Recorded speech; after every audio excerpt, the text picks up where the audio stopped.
আমাদের সামনে দ্বারা এইসব ছেলেরা এইসব কথা বলবে, কোত্থেকে এই সাহস পায়? পিছনে তাদের সরকার আছে। বাপের চেয়ে উঁচু কথা যে ছেলে বলে আমাদের দেশে, তাকে আমাদের দেশে বাপ জেটটা বলে। এই ছেলেপেলের কথা না পছন্দের কথা।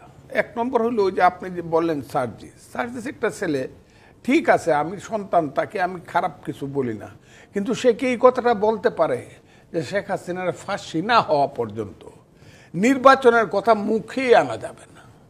রেদওয়ান ভাই তো একবার মন্ত্রী টন্ত্রী হয়েছে, মান্না ভাইও কিছু হয় নাই, আমিও কিছু হই নাই। 61 বছর যাবৎ পলিটিক্স, 61 ইয়ার, 64-এর 26শে সেপ্টেম্বরটায় পলিটিক্স করি। এখন ইউনূস সাহেবের হাতে নেতৃত্ব দিল এই দেশের মানুষ, বা আমরা সবাই, কেউ না করে নাই। সেই ইউনূস সাহেব যা করতেছে, এখন আমার খুব হয় যে এই দেশের কপালে দুর্ভাগ্য আছে। এই যে কথা বলে ছেলেরা,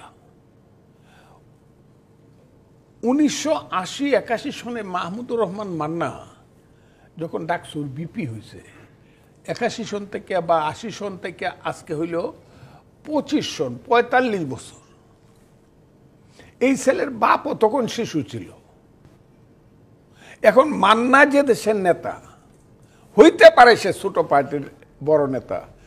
ফজলুর রহমান, আমি যখন মুক্তিযুদ্ধ করছি তার মার সাথে তার বাপের দেখা হয়েছে না। এখন আমি এইভাবেই কথা বলবো।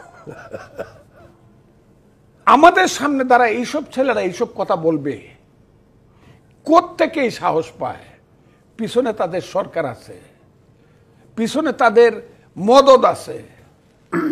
এই কারণে তারা এই শক্তিতে কথা বলেন।